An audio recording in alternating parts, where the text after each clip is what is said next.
Hello and welcome, friends. Here we are with the newest of the new cards, Goblins versus Gnomes. They got released 2 days ago, if I'm not mistaken. I got 61 new cards for you, and that makes a total of 123 cards in all our overviews. They got released, and the best news is, if you haven't heard of it, probably you know, 8th December, 8th, and in the EU, 9th December, we're gonna have Goblins versus Gnomes finally. I'm looking so forward to this. We're waiting for such a long time, and well, now we're gonna drop into the cards and see what new things we got. We get some cool legendaries, commons, uncommons, rares, epics, everything. It's just going to be amazing. So let's go in there. Okay, what do we have here? We're gonna start with the Druid cards and see what we got there. And see, restore all characters to full health. Tree of Life. Yeah, I think you can utilize it in a Druid mill deck, taking a long time, going for late game. Full taunt deck, for example. You go Druid deck that's really super full taunt, and in the end you can heal yourself up completely, so you can melt it down to 1. You could go up to 30. You don't care if your enemy goes to 30 also, because you get your taunts, and you just get all his stuff killed, and therefore beat him by having a huge amount of HP in the end. There's also Malorn, the new legendary beast in a Druid, and he's like, shuffle this minion into your deck if he dies. Okay. 9/7 for 7 is great. I mean, 7 HP for 7 is okay to deal with. The 7-drop, you get that out really fast. I mean, it's an Ancient of Lore with 9 attack. The only problem I see, 9 attack, Big Game Hunter dead. Iron Beak Owl, Big Game Hunter gone. So this is like, you drop on 7 something, you want to have to stay. Ancient of Lore is a 5/5, most of the time staying on the board or getting traded. Ancient of War, for example, too, staying to 5/10 if there's no Black Knight. But the Malorn, Big Game Hunter gone. And you don't have that many big creatures that can get Big Game Hunter in a Druid. So if you play Malorn, you should also play other big stuff probably. Like you play Malorn and Ragnaros and Alexstrasza. Just to give you some example, where you have more minions that can get Big Game Hunter, and you profit from your enemy wasting a Big Game Hunter on Malorn, for example. He's still pretty great. He gets killed, he gets in your deck, you draw him again. You don't have that many cards in there, you draw him, bam, another Malorn. So it can be interesting. I don't like it that much. We get a Recycle, shuffle an enemy minion into your opponent's deck for 6. So for 6, it's a soft removal. You shuffle an enemy's minion into your opponent's deck. That can be interesting, especially if it's a buffed minion. So it's for 6 a silence that removes a minion. Like, you know what I mean? It's an assassinate that doesn't kill it. Oh boy. I'm not really sure if I like it. It could be interesting. I mean, for a Druid, it's the first hard removal. So a Druid, like, a hard removal in terms of something like an Execute or even Assassinate or Sap, but you can get you can silence something with a Druid. You can deal 5/4 damage to it, but you cannot just, okay, you're gone. Ragnaros, Malygos, for example, recycle a Malygos. That's, for example, something really useful, because how are you gonna get rid of a Malygos anyways if you're a Druid? So against that big minions, it could be a really interesting card. Then we go to Dark Whispers for 6. You summon 5 Wisps or give a minion +5/+5 and taunt. I don't like the +5/+5. Could be a finisher. Summon 5 Wisps. If they have charge, that would be good. There will be a way to utilize this. I mean, if you play it turn 10, you play Violet Teacher, Dark Whispers, Innervate, Power of the Wild, for example. That could be board flooded. It's a 3-card combo. That's okay, it's a 4-card combo. 1, 2, 3, 4. Yeah, 4-card combo. Yeah. The +5/+5 can be interesting, but for 6, it's really cost intensive. Most of the times, you just want to have, I don't know, something that is earlier and deals damage or yourselves. I mean, Dark Whispers, +5/+5 and taunt, that's an Ancient of War for 7, giving himself +5 and taunt.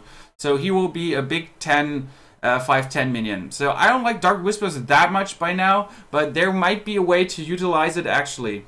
Then we have the Growth Tender for 3, a 2/4. A 2/4 for 3 is a great thing, because all the other classes have 2/4 minions for 3 by now. I mean, you have the Unbound Elemental, you have the Frowsing Berserker, stuff like that. And now you also have something in a Druid. And you can give each player a mana crystal, or each player draws a card. So how are you going to utilize it that good? You give each player a mana crystal. Is that good? I mean, if you're the first player, you could be okay with it. But each player draws a card. Giving each player a card draw could be really interesting if you turn 1 and you play against a handlock and you kind of give him turn 3 a card. One card too much, if you know what I mean. So in a late game, he's really interesting. If you draw him late, everyone draws a card. If you draw him late, mana crystal, no, thank you. So the Growth Tender being 2/4, I like that a lot. Then we can go to the Hunter cards. King of Beasts, Taunt and Battle Cry, 4/5. You gain 1 attack for each other beast you have, and it's a 2/6. So you could play it into an Unleash, for example, too. Like turn 8, play it into an Unleash. Interesting. It has Taunt, so it's a beast that starts with Taunt. It's like a Sludge Belcher gaining attack from other guys you have on the board. And I mean, let's be honest, there are a lot of beasts. I mean, you have the Web Spinners, you have the 100 Creepers, you have the Direwolf Alphas if you play them, you have the Unleash of the Beasts, you have the, yeah. Could be really interesting. Can get silence, and then it's only a 2/6. But having a 2/6 is great. I mean, you to put it on the board. That's, for example, it goes up to a 4/6 or a 5/6 because you have 3 other beasts, tops. Or you played after you had a Savannah Highmane out. Savannah Highmane dies, bam, King of Beasts, 4/6 taunt. The great thing is it gets silence, 2/6, and then you Huntmaster it up, 4/8. So it's just like another Oasis Snapjaw with another touch, because it has taunt from the beginning. You have Cobra Shot, 4/5, deal 3 damage to a minion and the enemy hero. How cool is that? You can kill an enemy minion with 3 damage, maybe something like a more spell damagey hunter, and you can deal the damage to the hero also. So it's going to be another damage to the hero spell. This enforces more or less like the King of Beasts, and the Cobra Shot enforces more late game hunters. Okay. We have the Metal-Tooth Leper, 3/3 for 3. That's average drop, 3/3 for 3. But it's a Mac. Max can really synergize good. And give your other Max +2 attack, Battlecry. So, turn 1 Max, turn 2 Max. Bam, Metal-Tooth Leper. Owned. So you play Mech Warrior. Oh, no, Mech Warrior. I wanted to say Mech Warrior. You play Mech Hunter. And you have additionally someone that gives you huge bursts. So that's gonna be a new version of Rush, I guess. The Metal-Tooth Leper, really nice. If you can coin it out, like turn 1 Mac, turn 2, just coin it out, have already 6 damage on the board, for example. You have the Glaive Zuka, Battlecry, give a random friendly minion +1 attack. So, as I said, you have the metal, you have like turn 1 something, a Mac, then you play the Glaive Zuka, you give your minion +1 attack, random friendly minion, I mean random, you can enforce that again. And then you can, like, you go turn 5, turn 3, the Metal-Tooth Leper, and you have turn 3 already 3, 5 plus whoever is there. If it's a 1 attack minion, it would be a 2 attack minion, it would be a 4 attack minion, 9 damage right away. So the rush potential is super high. Get wrecked by hunters, guys. Care for that. Now we go over to the mage, and we have Flame Leviathan. When you draw this card, deal damage to all characters. This is like, I wonder what my enemy just drew. So I draw this, and I deal 2 damage to everyone. It's like, it's a Flame Strike that triggers when you draw it. But you have to draw a late game. And you cannot force the situation where you draw it. If you know what I mean. So you cannot enforce a situation where you draw it. You can't just be lucky. It's a 7/7 for 7. So you could actually play it. But I don't think it will get played that often. It might be a nice arena pick, for example. We have the Spell Stopper. Adjacent minions can't be targeted by spells or hero powers. It feels a bit like the Ancient Mage, only without doing spell damage. It saves your other minions. Can be really nice in a rush deck. I mean, you play the Wii Spell Stopper turn 4, so you have like Undertaker, another minion, and then Undertaker, Death Rattle minion, bam, coin Wii Spell Stopper in the middle. Bam, get wrecked. Weapons can kill us, but spells and hero powers can't. Can be really strong in a rush deck too. Can be strong in a late game deck too. Okay, we have the Echo of Medivh for 4. You put a copy of each friendly minion into your hand. Seems to be, for me, something in a late game year deck. or in a really hardcore rush deck. It's an equivalent, in my opinion, for the Paladin cards Divine Favor that draws you cards in comparison with the hand cards of the enemy. Because you drop like turn 1, 1 minion, turn 2, 2 minions, turn 3, 3 minions, for example. And then turn 4, you play Echo of Medivh and get all of them on your hand again to play them again. So you could like go, drop everything on the board, get them back, drop everything on the board again. And you know what I mean. You can also play a late game. You have like or mid-rangey. You have 3 Spectral Knight, whatever out, and then you go Echo of Medivh, bam, get them all in your hand. So the card is strong. I would like to see it. I think you can utilize it good in a rush deck, in my opinion. And this Suit Spoor, first of all, it's a goblin with a flamethrower, so that's awesome. But it is a 3/3 for 3 average drop. 3/4 would be better, but it does spell damage +1. So it's a 3/3 for 3, and it's a mech. So the important part is the mech part. You can utilize it really good. It gives you additional spell damage. There are some new spell damage cards for the mage. You could play it in rush deck also, because you play like turn 2 Sorcerer's Apprentice, turn 3 Suit Spoor, and you play Arcane Missiles, for example, and you can play him for free already for 4 damage. And he's a 3/3, doesn't die that easily. So getting really, really interesting. Then we go over to Paladin Quartermaster. Give your Silverhand recruits +2/+2. Silverhand recruits are your spawnlings you make, and you can make an army of Silverhand recruits with a new Paladin card where you unleash the Silverhand recruits, if you know what I mean. But a 2/5 for 5 is not that great, but you can play a late game in combination with your skill that gives you 4 Silverhand recruits plus a 1/4 weapon. So Silverhand recruits +2/+2. First 3 turns you make him, and then you Quartermaster. Can work out great. Seal of Light, restore 4 health to your hero and gain +2 attack this turn. Really great, because you can kill a 2-drop with it, a 3/2 minion or whatever, or just deal additional 2 damage. You can deal 6 damage with your weapon.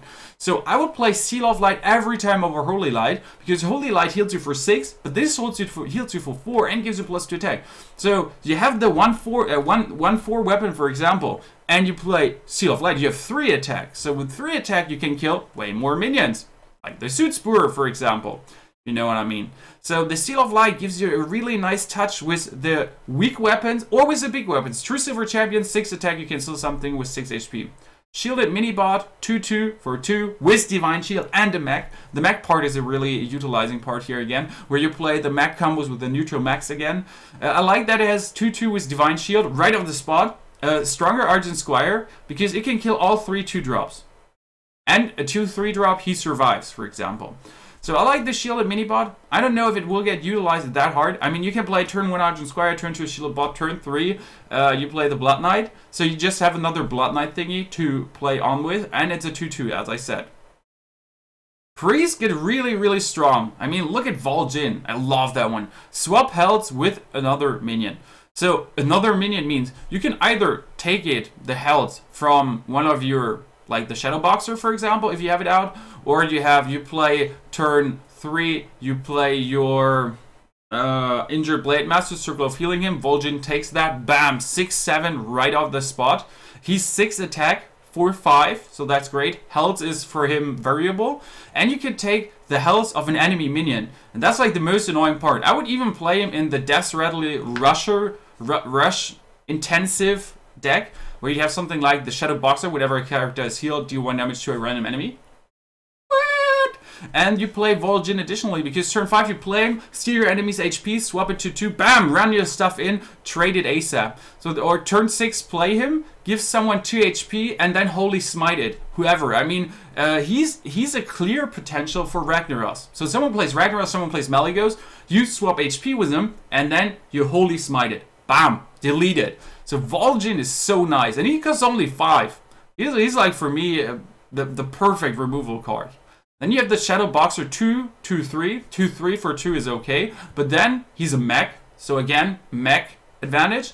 And whenever a character is healed, deal 1 damage to a random enemy. A character, so everything. Enemy heals himself, 1 damage. Enemy heals a minion. So if there's any heal anywhere, wherever, you deal 1 damage to a random enemy. That's great. I love it. Shadow Boxer is crazy. And it's not Blitzcrank, by the way. You have the Shadow Bomber, deal 3 damage to each hero. 4/2/1. So this card could go in the ways of Rush, Death Rally, I Go Crazy Priest. I mean, you deal 3 damage to yourself, you don't care, you can heal yourself. So the 1-drop, 2/1, strong Priest card, it's even epic. You're gonna get so Priest Rush, I expect that. I mean, full charge Priest, something like that, super crazy. You can even play him late game. I mean, if you play double Mind Blast, double Shadow Bomber, if you play a really controlling Priest and on late game you just go bam, bam, bam, bam, that would be 16 damage right off the spot with the Shadow Bombers and the double Mind Blast. Burst Priest incoming! We have the Light of Naru for 1, restore 3 health. If the target is still damaged, summon a Light Warden. Okay, the Light of Naru is pretty great for Injured Blade Master because you heal it for 3, and then it's still damaged, and you summon a Light Warden. Aha! So this is the great thing where you can actually work really good with restore 3 health, and then you have to see which minion you can restore 3 health to, and it's still damaged then. Injured Blade Master, perfect. We have the Light Bombs for 6, deal damage to each minion equal to its attack. I think that's great. You should play just 1. It's a huge removal. If the enemy is playing a creature-heavy deck, you can definitely delete it. If you only play stuff like, let's assume, 4/5, 3/5, 5/6, stuff like that, then you have a problem. And it's deal damage to each minion equal to its attack. The good thing, as you see, is 2, 3, 6, 7 maybe if you draw trade it, or you have the Injured Blade Master 4/7. So all your minions would survive, and you can play Light Bomb. All your minions survive in a Priest because they are 1, 3, 4, 5, whatever. And then you play Circle of Healing. So Light Bomb into a circle into like turn 7. You can draw so many cards. If you go Light Bomb, all the enemies die, for example, because they're 5/5 and stuff. And then you play your Noshaya Cleric into Circle of Healing. Bam, card draw madness. So the Light Bombs can be utilized really, really strong. We get for Rogue, we have Trade Prince Gallywix. 6, 5/8. 5/8 is just immense for 6. That's a Scenarios, for example. 5/8, how are you going to kill 5/8? 8 HP is really annoying. And the thing is, whenever your opponent casts a spell, gain a copy of it and give them a coin. Yeah, you give him Galvic's coin, but you get a copy for every spell, and it's a 5/8. How you want to kill a 5/8 without spells? That's like impossible. You have to have your creatures out. So as soon as Galvix drops in your face, you kind of have a problem. I think he's going to be really, really strong. I mean, you give him a coin, but yeah. If they use the coin, you get the coin, for example. So Galvix is just crazy. I'm so blasted by that card. I mean, they made the Auctioneer higher cost, and now you just play a mid-range. You play a mid-rangey creature-heavy rogue and win by Galvix. I mean, you have Tinker's Sharpsword Oil, for example, too. For 4, give you weapon plus 3 attack, and then combo, give a random friendly minion plus 3 attack. So you play this, the Tinker's Sharpsword Oil. You play that Backstab Oil, turn 4. And you have an SI7 out or whatever, you play that deck really rushy, you get plus 3 attack on your weapon. On your normal weapon, it will be 5/2 then. And if you play Captain Greenskin, for example, you just make out of it a 5/3 ASAP. That's just crazy. Or you have the Cogmaster's Wrench as plus 2 attack while you have a mech. So you go turn 3 Cogmaster's Wrench, you play max, max, max. You have the 3/3, bam, backstab into Tinkmaster's Sharpsword Oil. You have a 6/3 weapon. And you don't attack with it if you don't have a mag. You want to do 6 damage then? You play your stupid mag and just burst your enemies. So rush everywhere. I see rush everywhere. I mean, 1/8 cheat. Whenever you summon a pirate, gain stealth. The only question is this guy stealthing himself? That would be good. 4/1. But it gets whirlwinded pretty easy. If you have a 1/2 taunter, it's annoying. But even if he does only once for damage, he did once for damage. This is just... this is gonna be so annoying.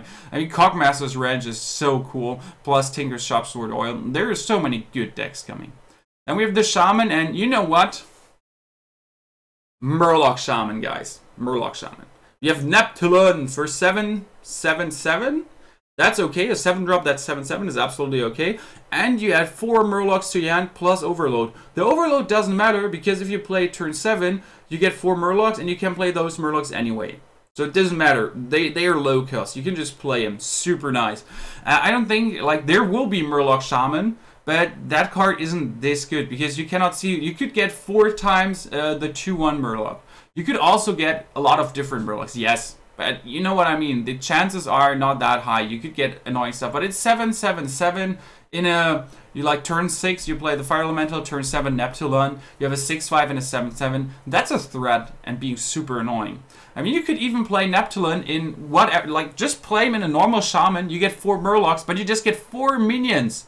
You get 4 minions for free. You don't have to do anything. You play turn 7 drop and you get 4 cards. That's like Neptulon, draw 4 cards. You might get 4 useless ones, but you get 4 cards you can play. And if you play double Defender of Argus, even the small Murlocs are getting big. So you have to see it like Neptulon drawing 4 cards.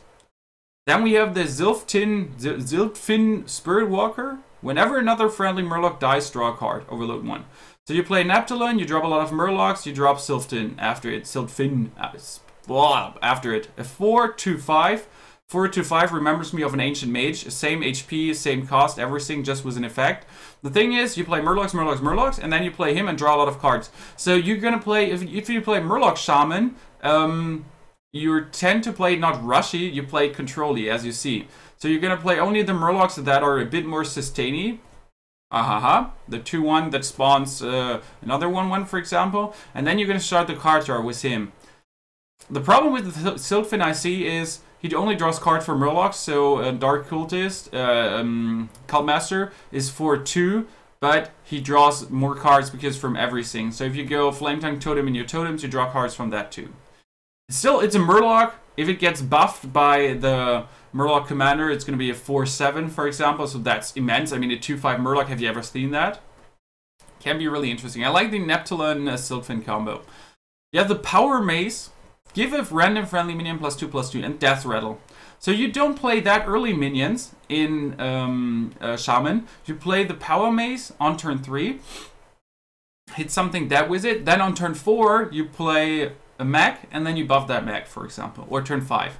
But you don't have to play 1-drop max, 2-drop max, and then Power Mace. Because they will die probably before you can Power Mace them. So drop something, and then buff it. The Vitality Totem, 2 for 0/3, but at the end of turn restore 4 health to your hero.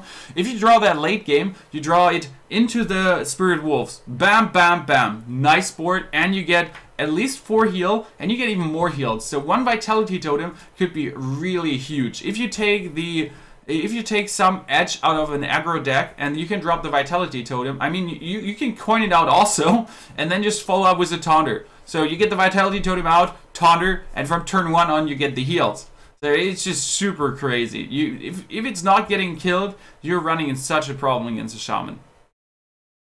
We go for the Warlock. And there we have Mal'Ganis. Your other demons have +2/+2 and your hero is immune. This is like, okay. I got some demons out, I drop Mal'Ganis, I cannot get damaged, and my demons get it. So you don't play Mal'Ganis on an empty board, you play him on a board where creatures are on. Simply to kill through that. You play kill through that if there's something on the board, and then kill your enemy. The problem is, he's 9/7, he costs 9, so pretty cost intensive. The only good thing is, Voidcaller can summon Mal'Ganis. So you have that guy, you turn 3, you bring it out, 3/4, and he summons Mal'Ganis. Could be instant GG if there's no big game hunter or something to remove it. I mean, it's a 9/7, and you can summon it with a frigging Voidcaller because that summons a random demon from your hand. Mal'Ganis! I see it, turn 4, Mal'Ganis, GG. You just instant surrender. There's nothing more to add. I mean, it's only a 9/7 for 9, so dropping it normally is not that good, but if he gets Voidcaller, problems. You have Anima Golems for 6 and 9/9 at the end of each turn. Destroy this minion if it's your only one. So this is like end your turn. You got 3 minions out, that's great. End of the enemy's turn, he killed all your stuff, Anima Golem dies. I would even play this Golem, not in a rush-oriented deck, I would play him in a mid-range deck. The coolest thing is Spectral Knight. Dice only to weapons. You have good 2-drops, good 3-drops, good 4-drops, and then you play Spectral Knight into Anima Golem. He won't be able to kill your Spectral Knight. He might be killing your Anima Golem with the big game hunter. But if not, 9/9, and the Spectral Knight is not going to die to anything. So this is the combo I see with this.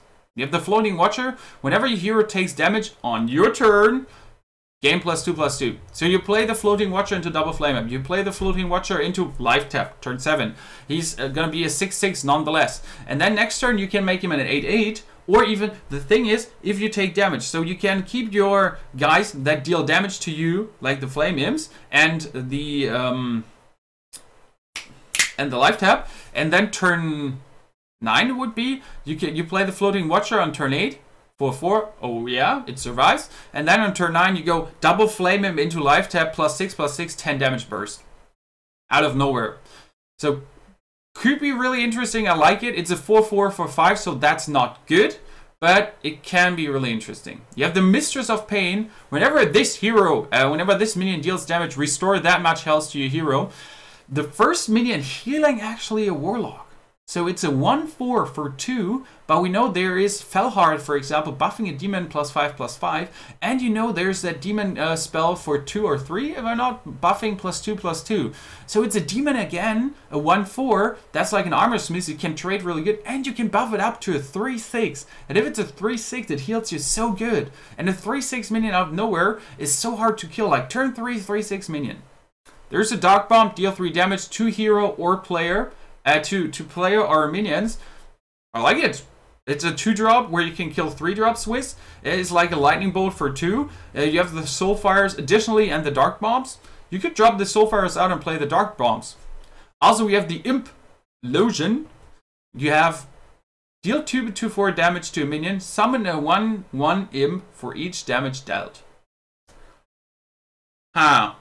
So you would play this deck not in a normal Warlock. You would play that in some kind of spell damage Warlock. You play your Azure Drake, you play Thelnis, and then you drop the Implosion because you would get more imps. I mean, 2/4 damage for 4 is not that much, but if it's like with the spell damage, it's already 3/5 damage. You get a lot of 1/1 imps. So I would play it, if I play it, in a Warlock that's not rushy, that's more or less Controlium. But we're gonna see how people utilize that card. And then we come to my favorite department. The Warrior has a Crush. Destroy a minion for 7. But if you have a damaged minion, this costs 4 or less. So you are going to play Crush, and you can destroy a minion. So Execute needs you to damage a minion first. Execute's still better. But Crush is just immense. I mean, you're going to have a damaged minion every time. You can play so cool stuff. And turn 3, you can just delete a minion from the board. So you can play a more rushy attempt on a Warrior, and you draw into a Crush, like top deck Crush, bam, someone is dead instantly. And if you play it for 7 in late game, you can instant delete Arachneros. So you have 2 more removal cards if you want to. 2 your Executes additionally, you have Crushes if you want to. I think it can be really, really cool, but you have to see in what deck you're going to play it. Then there's your Iron Juggernaut, 6/5 for 6, that's bad. It should be at least 6 HP, but Battlecry, shuffle a minion, shuffle a mine into your opponent's deck. When drawn, it explodes for 10 damage. So, he gets a mine in his deck that deals 10 damage, and you can drop that turn 6 into his hand and his deck. The annoying part about this is you kind of want to play the Iron Juggernaut after you play the Alexstrasza. I mean, you can also play the more rushy attempt on a Warrior, Weapon Warrior with Iron Juggernaut, and you just hope your enemy to draw it. You could also play a Rush Warrior with double Grimscale Oracle, for example, and then you just have to stay alive. So the Iron Juggernaut can be really gimmicky and interesting.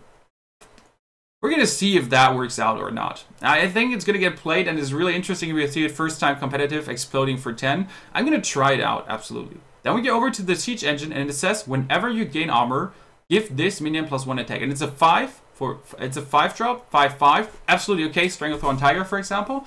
And it gets stronger every time you gain armor. So you drop it out into, like, you have 2 minions out, a more mid-range Warrior again, so they enforce mid-range Warrior, especially with a Warbot. So you play a mid-range early game Warrior, and then you go Armor Smith into Whirlwind, because it says whenever you gain armor. So you press once armor up, you get only +1 attack, if you know what I mean. But if you play Armor Smith, Whirlwind into 4 minions, +4 attack. If you play Armor Smith, Whirlwind, while Pyro into 4 minions, that would be 5 minions, then you get +10 attack because of the double explosion. So this could be some new combo Warrior where you instant kill your enemy. You know what I mean. So it's really interesting, and even 5 drop, 5/5, why not? It's like just another big threat. And you armor up once, bam. You have the armor smith out, bam. So it's compared to the Frosting Berserker, just cooler because you can buff it with your hero ability and without attacking. We have the Warbot, the first 1-drop for a warrior, finally. It's a 1/3. 1/3 is great for 1, is Northside Cleric, and it gains +1 attack if it gets enraged. So turn 2, you Cruel Taskmaster it, bam, for 2 minion already, and you start rushing down your enemy. So this is going to be really cool. I love it just because it's a 1/3. The first threat you can put on the board turn 1. You turn 1, you can play something as a warrior finally. That's just huge. I love it. The neutral cards, they're so interesting. First of all, the Force Tank Max. For 8, a 7/7 with Divine Shield. Yeah, thank you. No one's going to play that. But for basic decks and guys that don't have that many cards, 7/7 is good. For 8, it should be 8/8. And it has Divine Shield, so it can be really interesting. If you drop that and the enemy drops Ragnaros, Ragnaros is not going to kill it. Okay? But then we have Troxor, the Ursinator, if you haven't seen that guy. Whenever your opponent casts a spell, summon a Burly Rockjaw Troll. You know those Burly Rockjaw Trolls, the 3/5s that get +2 attack every time the enemy plays a spell? The thing is, 6/6. You cannot big game hunter that. So you kind of need to silence. Silence has to be everywhere. It is silence and then kill it, or you have to have minions out. But the Troxor the Ursinator is so crazy. If you play it against a Miracle Rogue, he's going to have a lot of problem. I mean, even if he saps it, there's still going to be one Burly Rockjaw Troll you have to deal with. Nice. 6/6 for 7 is not that great. 7/7 would be better, but still the effect is just superb. You have Gazlowe. Whenever you cast a 1 mana spell, add a random mech to your hand. So now you have to think, which deck I have a lot of 1 mana spells to play Gazlowe to get mechs. The problem with random mechs it could be a Fell Reaver, it could be a Force Tank, it could also be a Junk Bot, it could be everything. But still, you cast a 1 mana spell, add a random mech to your hand, so Soulfire has 1 mana, for example, now. Could work out. There are a lot of 1 mana spells in Avoria. I mean, Whirlwind Executes, for example. So you can play them there too. 3/6 for 6 is not that great, but you can get an army of mechs. So you play that in Avoria, for example. Gazlowe into Whirlwind Execute. Nice. You get mechs. 2 mechs for free. We have Mogor the Ogre. All minions have a 50% chance to attack the wrong enemy. All minions. All minions. So for 6... you drop a 7/6, that's strong, and your enemy can't attack you. Or your enemy have the problem because they're gonna like, oh no, wrong enemies, whatever, I'm gonna not Mogor killed. And if you silence him next turn, you can deal 7 damage with him, for example. Or your enemy just has 1 minion out, and you just avoid him the chance of hitting your face. I mean, you could 50-50 survive with Mogor, but I don't think he's that great. 7/6 for 6, nobody's gonna play that probably. You have the Fell Reaver. Whenever your opponent plays a card, discard the top 3 cards of your deck. So you play an 8/8 for 5. The problem is, you lose cards.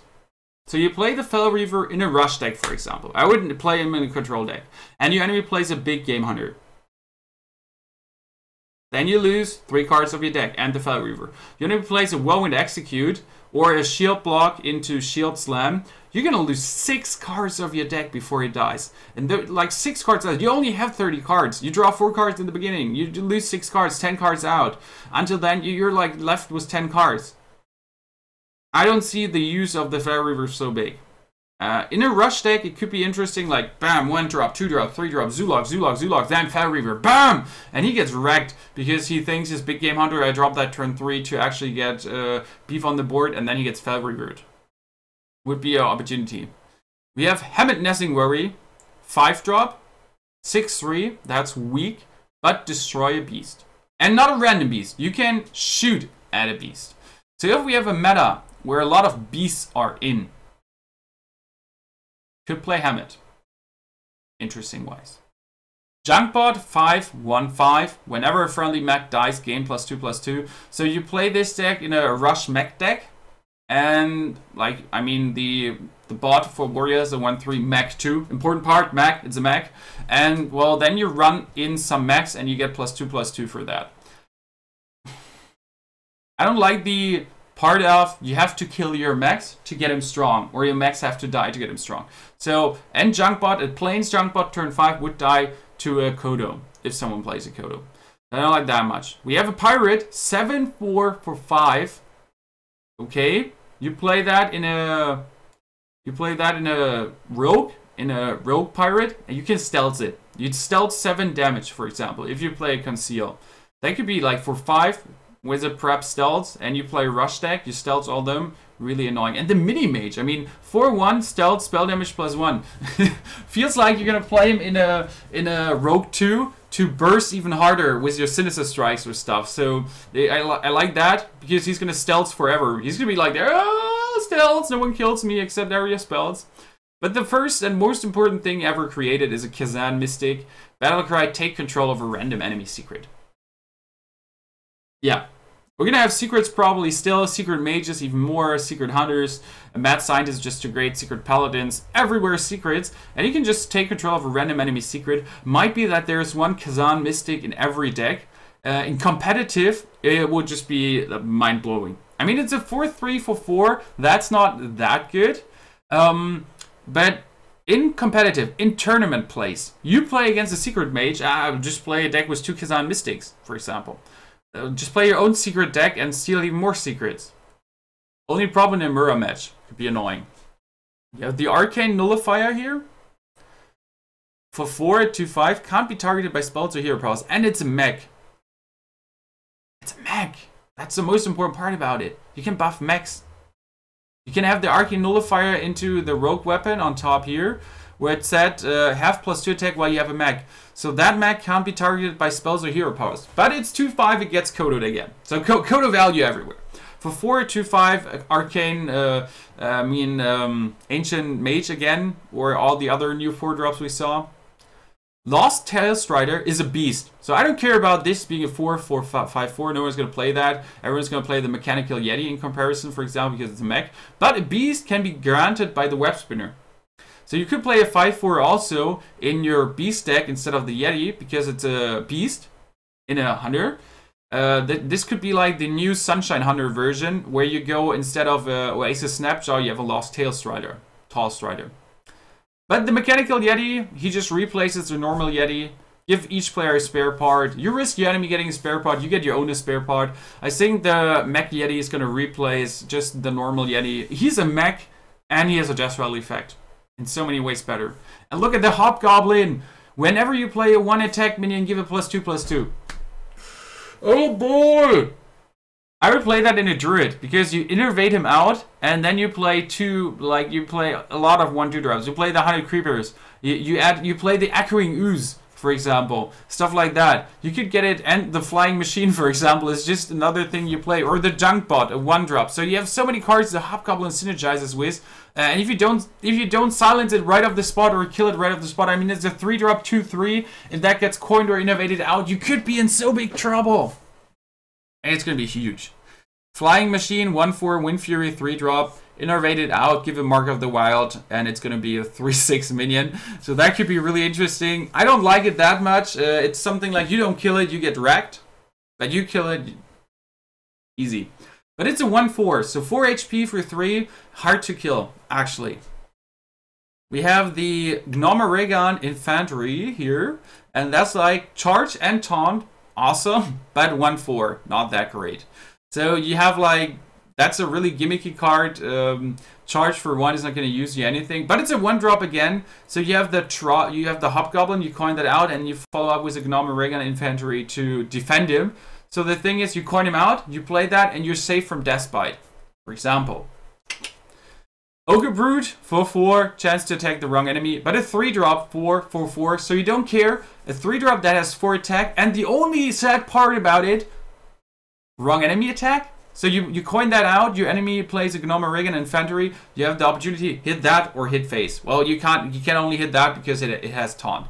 But you know what I mean. He plays Flying Machine, well, 50-50. You kill it or you do 4 damage to the face. In a rush deck, you don't care. The Ogre Brute, 4/4 is interesting.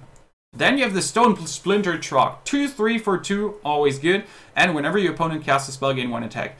So you play that competitive.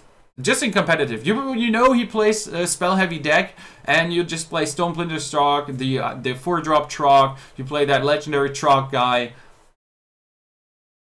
And we have another Murloc, a 2-drop 3/2 that might replace the Charge Murloc, or the Murloc that spawns, the 2/1 Murloc spawning a 1/1. Because a 3/2 is harder to kill than a 1 HP minion. Still, it's just another Murloc to play. So you can play him instead of a Knife Juggler, but the Knife Juggler is actually really great. And it's another Murloc to get from our good old Neptulin. So you could get a 3/2, and that would be better than just getting plain the 2/1s. We have a Goblin Stalker, 2/3 for 2 with stealths. Okay. Okay, just okay. You can play a full stealth deck and get all your minions stealths and then trade if you want to trade. The most and funniest part is just the ship's cannon. Whenever you summon a pirate, deal 2 damage to a random enemy. Yes! Pirate deck. Random enemy, player or minion. And it's a 2/3 for 2. That's really great. It's a 2/3 minion for 2. Gonna survive a lot. You can buff it up with Shadowed Sun Cleric. And whenever you play a damn pirate, you deal 2 damage to a random enemy. So you play the ship's cannon into like turn 4. You play the ship's cannon into a pirate ASAP, or you play him into 2 from the 2/1s that get charged if you have a weapon. A rogue pirate is gonna be so funny to play. Now I'm definitely looking forward to a rogue pirate with one-eye cheat, stuff like that. Oh, this is going to be crazy. And the most important card, the target dummy, 0/2 for 0 and a taunt. Okay, and it's a mech. And there the important synergy begins. So you have like, whenever a friendly mech dies, gain +2/+2. That gets a whole another touch if you have the target dummy, for example. And there are other stuff profiting from mechs. So there's so many cards that actually work together with mechs, and you can get target dummies out. 0/2, taunt, then just buff him up. Your weapon gets a bonus attack if you have a mech. Cockmaster's Wrench, for example. So there's so many cards profiting from mech. Tinker's Sharpsword, like 0-drop your target dummy into Tinker's Sharpsword Oil, into and on the Cockmaster's Wrench. That would be turn 4, instant buff to 6 damage, no, 7, even 6 damage on your weapon, if you know what I mean. And you give your target dummy +3 attack, maybe 3/2, not that great, but you know what I mean. There's a synergy coming in. So many good cards, and as we already said, they're coming super soon. I mean, there's only a few days left. We have the 4th now, and they're like 4 to 5 days left until we can play Goblins versus Gnomes. There are going to be so many new decks, mechs everywhere. So something you need to think about: Silence, Big Game Hunter, and, well, Heart Removal. But Silence, 2 Ironbeak Owls, 2 Spellbreakers. It feels like you have to play that, or your own deck has to have such a great synergy. Those 61 new cards were just crazy, and I'm looking forward to play them so hard. I'm going to farm gold the rest of the week. I got 4 days left to farm gold, and that has to be at least 10k gold so I can buy a bazillion dozen of boosters. I'm looking so forward to play Goblins vs. Gnomes. It's going to shake up everything. I think we're going to throw out a lot of deck building videos, maybe get even a well, some deck building talk with some Hearthstone pros, maybe shuffle together some German people. I'm looking forward to maybe like something with Toide or Lucky Draw in general. I'm looking forward to do stuff like that. I haven't asked him if you watched this video. Hello Toide, greetings, I got stuff planned.